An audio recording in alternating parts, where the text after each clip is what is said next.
सरकारी बाबू आपकी सेवा में। हेलो फ्रेंड्स, आज का हमारा टॉपिक है project nexus enabling instant cross border payments by सरकारी बाबू। तो रिसेंटली आपने देखा होगा न्यूज़ में, इंडियन एक्सप्रेस का एक न्यूज़ आर्टिकल मैंने आपके लिए लाया जिसमें लिखा है what is project nexus that RBI sign for.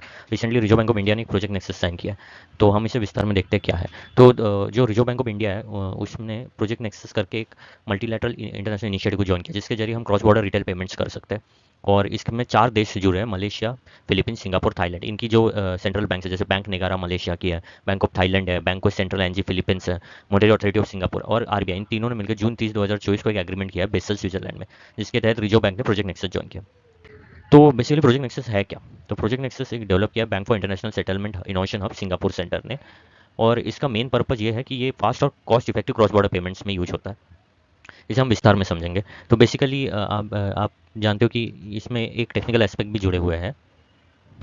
आप जानते हो कि बहुत सारे पेमेंट सर्विस प्रोवाइडर ऐप्स आ गए, फ़ोन पे आ गया, पेटीएम आ गया, मोबीक्विक्स आ गया। तो ये जो पेमेंट सर्विस प्रोवाइडर्स है यूपीआई पेमेंट्स अलो करते हैं। वैसे अगर हमें एक विदेश में पेमेंट करना है तो क्योंकि फॉरेक्स होने की वजह से हम डायरेक्टली विदेश में किसी को पैसे नहीं भेज सकते, लेकिन नेशनल लेवल पे ये चल जाते हैं। तो अभी अगर मुझे क्रॉस बॉर्डर पेमेंट करनी है, मतलब मुझे विदेश में अपने किसी दोस्त को पेमेंट भेजना है, तो उसके लिए एक प्रोजेक्ट नेक्सस करके सिंगापुर मॉनेटरी अथॉरिटी ने निकाला है। और ये जो प्रोजेक्ट नेक्सस है ये एक 20 पेजेस का एक ब्लूप्रिंट है जिसमें 3 मिनट की एक वीडियो है। और ये ब्लूप्रिंट में टेक्निकल स्टैंडर्ड दिया है, ऑपरेशनल गाइडलाइंस दिए हैं इंस्टेंट पेमेंट सिस्टम के लिए, जिससे क्रॉस बॉर्डर पेमेंट्स होगा विद इन 60 सेकंड। इसमें 3 की पॉइंट्स बताए गए। सबसे पहले तो स्टैंडर्डाइज एपीआई, एक एप्लीकेशन प्रोग्राम इंटरफेस बनाना पड़ेगा जो ऑल ओवर वर्ल्ड में स्टैंडर्ड होगा, एक ही तरह का होगा, ताकि क्रॉस बॉर्डर पेमेंट होते वक्त कोई इशू ना हो, एक ही प्लेटफॉर्म से सब लोग क्रॉस बॉर्डर पेमेंट करें। दूसरी चीज़, जो ISO 2022, आप जानते हो हर अकाउंटिंग जो होता है, हम जो भी ट्रांजेक्शन करते हैं बैंक में उसकी अकाउंटिंग होती है, उसे एक सर्टिफिकेट देते हैं ISO। तो वैसे ही एक सर्टिफिकेट है ISO 20022, जिसके तहत इंटरनेशनली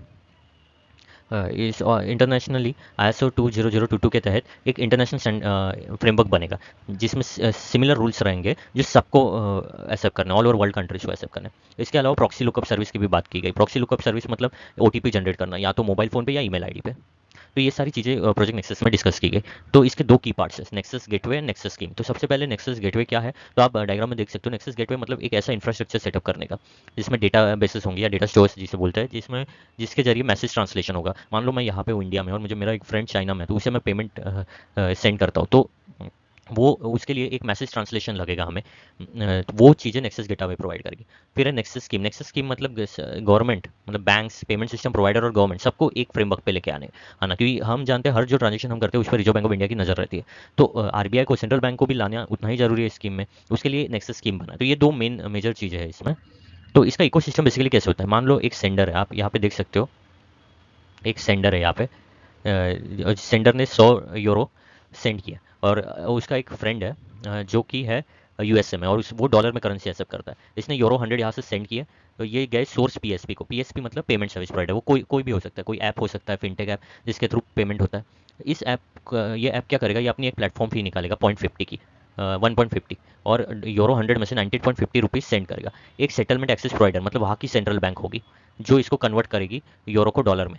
फिर ये वहाँ से जाएगा सोर्स आईपीएस को। आईपीएस मतलब इंस्टेंट पेमेंट सिस्टम, एक ऐसा सिस्टम जहाँ से पेमेंट होगा तुरंत, जैसे यूपीआई, एनईएफटी, जो कि तुरंत पे करते हैं वैसे। तो यूरो 98.50 यहाँ पे जाएगी। यहाँ से ये सोर्स गेटवे को जाएंगे। आपको ऑलरेडी बता चुका हूँ कि जो नेक्सस गेटवे का काम होता है मैसेज ट्रांसलेशन करना। अब ये एक कंट्री में ये सेंडर है, दूसरे कंट्री में रेसिपेंट है, तो दोनों का मैसेज ट्रांसलेट करने के लिए एक गेटवे बनाया। एक सोर्स गेटवे होगा, एक डेस्टिनेशन गेटवे, जो इन दोनों के मैसेज ट्रांसलेट करेगा कि यूरो 100 भेजने हैं। फिर यहाँ से वो destination IPS, destination instant payment system पे पास आएगा। वो एक वहाँ की सेंट्रल बैंक को सेंड करेगा। वहाँ पे कन्वर्जन में मान लो यूरो 98 बन गए डॉलर 135.6, तो कन्वर्जन में ये डॉलर 135.6 बनेंगे। वहाँ से वो message destination payment service provider को जाएगा।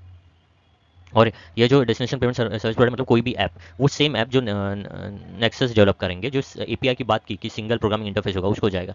और वहाँ से रेसिपेंट को मैसेज मिल जाएगा कि डॉलर 135 रुपीज़ उसके अकाउंट में जमा होंगे, मतलब 0.67 की फ़ी यहाँ पे चार्ज हो जाएगी। तो बेसिकली इस तरह ये मॉडल काम करता है। इसमें मल्टीपल एक्टर्स होंगे और नेक्सस फ़ी मॉडल कुछ इस तरह से होगा। इसमें यहाँ पे भी फ़ी कटेगी आपकी, एक SAP एंड FX पे इधर भी फ़ी कटेगी। इंस्टेंट पेमेंट सिस्टम वाले अपनी फ़ी चार्ज करेंगे। एक नेक्सस स्कीम फ़ी होगी जो इस मॉडल की फ़ी होगी, एक फॉरेन एक्सचेंज कन्वर्जन की फ़ी होगी।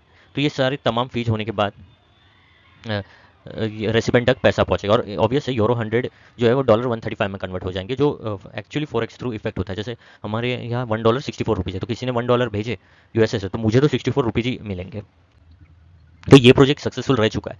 कहाँ पे, तो सिंगापुर वालों ने इसको 3 कंट्री में सबसे पहले इंप्लीमेंट किया, यूरो सिस्टम, मलेशिया और सिंगापुर में।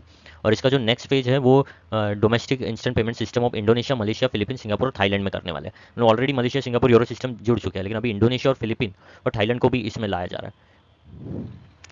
ये सब बात की गई है G20 में। जो G20 हमारी हुई थी 2020 में सऊदी अरबिया प्रेजेंस से, वहाँ पे ये पहली बार बात की गई एनएन से क्रॉस बॉर्डर पेमेंट की। ट्रेड और ट्रांजेक्शन जो होते हैं उससे क्रॉस बॉर्डर पेमेंट्स भी होने चाहिए। अच्छा, तो उसके लिए ये सिस्टम की बात की गई और सिंगापुर अथॉरिटी ने इसको डेवलप किया। तो ये है बेसिकली प्रोजेक्ट नेक्सस। और खुशी की बात यह है कि आरबीआई ने भी इसको अभी साइन कर लिया। तो आने वाले समय में हम इसकी प्रोग्रेस देखेंगे, कैसे आरबीआई इससे जुड़ता है। ऑल दैट, फिलहाल के लिए अगर आपको कोई डाउट हो तो मुझे मेल करना, पढ़ना लिखना 99@gmail.com पे। मेरा कोरा स्पेस भी है, government exam online study strategy, जहाँ पे आप अपने सवाल मुझे लिख सकते हैं। So thank you very